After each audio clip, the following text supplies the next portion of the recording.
अस्सलाम वालेकुम फ्रेंड्स, कीअं आहियो? ठीकु आहियो? उम्मीद आहे त ख़ुशि हूंदो। हीअ तव्हां ॾिसंदा हूंदो त मां मॉल में आई आहियां। हीअ आहे मार्शल मॉल ऐं हीअ ह्यूस्टन खां थोरो परे आहे। ऐं ॾिसो था त कल्ह क्रिसमस हुई ऐं अॼु जेको आहे एॾो ई रश आहे। असां वटि जीअं ईदनि ते 3 ॾींहं छुटियूं थींदियूं आहिनि, हिते कोई बि अहिड़ो कॉन्सेप्ट न आहे छुटीअ जो। हिते माण्हू वरी पंहिंजी छा चवंदा आहिनि रूटीन लाइफ में पंहिंजो अची करे कमु था कनि पिया, शॉपिंगूं कनि पिया, घुमनि पिया। असां बि शॉपिंग करणु आया आहियूं त मूं चयो तव्हांखे ॾेखारियां। ॾिसो कहिड़ो ज़बरदस्त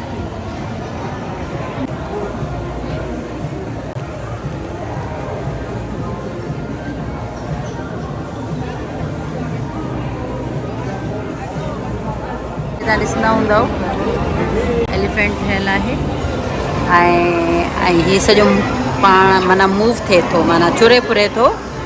ऐं जेको आहे हीअ ॿारनि जे एंटरटेन लाइ ठहियलु आहे। ऐं हिते ॿिया बि एनिमल्स ठहियलु आहिनि। पोइ ॾिसंदा हूंदव मंकीज़ यानी घोड़ड़ा, उहे बि आहिनि हिते। ऐं ताकि ॿारनि खे तफ़री बि मिले ऐं पेरेंट्स जेके आहिनि उहे शॉपिंग कनि। ऐं जेको आहे हे तव्हां ॾिसंदा हूंदव वागून यानी क्रोकोडाइल, ॾिसो था न ही चुरे फुरे बि थो, मतिलबु सोचिजो आहे नकली पर। ऐं हे तव्हां ॾिसो सॼो ॿारनि जे एंटरटेन लाइ ठाहियो अथनि।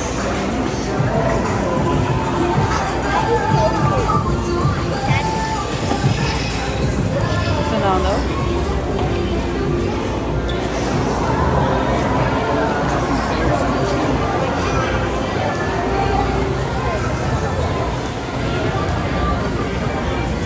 मां बि थकी पई हुअसि, इन जे करे थकी पई हुअसि त पोइ मां वेही रहियसि।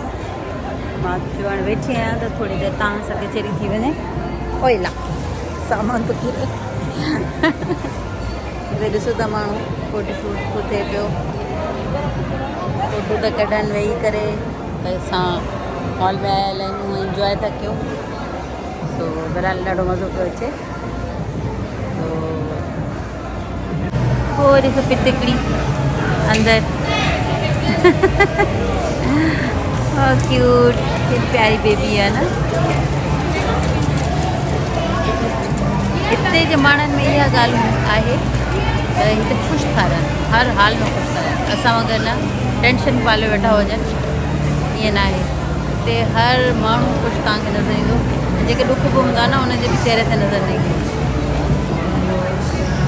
सो असां वटि त टेंशन भरी लाइफ आहे, माण्हुनि वटि पैसो बि आहे, टेंशन बि आहे। त हिते माण्हू टेंशन कोन था कनि, कमाइनि था, खाइनि था ऐं उॾारे था छॾनि।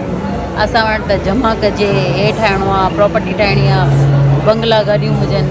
त ईअं न आहे। तव्हां ॾिसंदा हूंदव केतिरा माण्हू हिते रिलैक्स घुमंदा था वतन, है न। हिते हिकिड़ी ॻाल्हि आहे, अगरि तव्हां ॿाहिरि घुमणु ईंदा आहियो त तव्हांखे पंधु ॾाढो करिणो थो पए, माना बेख निकिरी थी वञे माण्हू जी हली हली। इन जे करे ॿाहिरि निकिरिजे या घुमण लाइ वञिजे त जॉगर्स वग़ैरह पातल हुजनि, छो त पोइ तव्हांखे थकावट नथी थिए। इन करे जॉगर्स मस्टली हुजनि, वरना तव्हांजे पेरनि में हेॾा हेॾा छाला थी वेंदा। मां बि थकी पियमि, मां चयो हाणे थोरी देरि रेस्ट कजे। ऐं हाणे लंच बि कयो आहे। सुबुह खां निकिता आहियूं, हिते त टाइम ख़बर बि कोन थी पए, ईअं वक़्तु गुज़री थो वञे। सो बहरहाल ॿाहिरि अचे थो त पोइ माण्हू या त शॉपिंग हूंदी आहे या किथे घुमणु हूंदो आहे, या कोई अहिड़ी जॻह हुजे जिते तव्हां वञो इंजॉय कयो। सो ॾिसंदा हूंदव चारों तरफ़ वॾो मॉल आहे, इलाही घुमी घुमी नेठि माण्हू थकी थो पए। सो बहरहाल मूं चयो अॼु तव्हांखे बि ॾेखारियां त हिते केॾी रौनक लॻियूं पियूं आहिनि।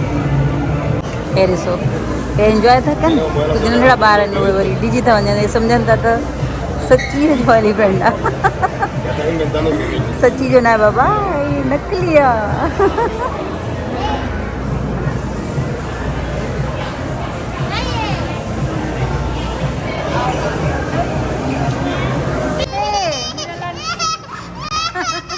या त डिॼी वई ॿारड़ी नंढड़ी।